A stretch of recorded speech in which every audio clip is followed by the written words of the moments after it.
খালেদ, যদি চাইতাম তখন যখন মিলিটারি আমার বাসায় এসে বসে রইল সারা রাত আমাকে রাজি করানোর জন্য, আমি তো লুফে নিতাম। রাজি করানোর জন্য বসে থাকতে হবে কেন? আমি যদি ক্ষমতায় চাইতাম বলে যে আর চলেন চলেন, কি করতে, কি কোন জামাটা পড়তে হবে দেখিয়ে দেন, এখনই যাচ্ছি। আমি তো সেটা করিনি, তাদের সঙ্গে তর্ক করেছি, সারা রাত ধরে তর্ক করেছে যে না ভাই আমাকে দিয়েন না, আমি এই কাজের উপযুক্ত না, আপনারা অন্য লক্ষ্য যান।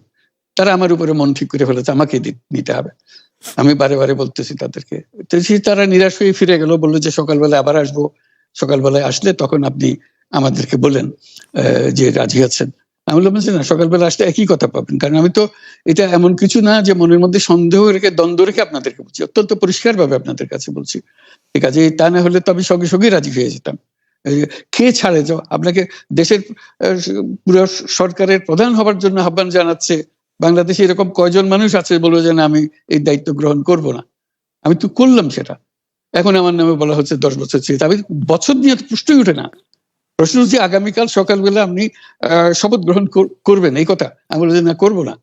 তারপরে এরপরে তো কয় বছর কয় কাণ্ড, আমি 10 বছর দিয়ে কি করবোটা কি? আমি 10 বছর দিয়ে, আমি তো বলছি আমি এই কাজের জন্য নই। দেশে আমার দেশ পরিচালনা করা আমার দায়িত্ব না, আমার কাজ না, আমি জানি না এটা কিভাবে করতে হয়। আমি যেটা জানি সেটা করি।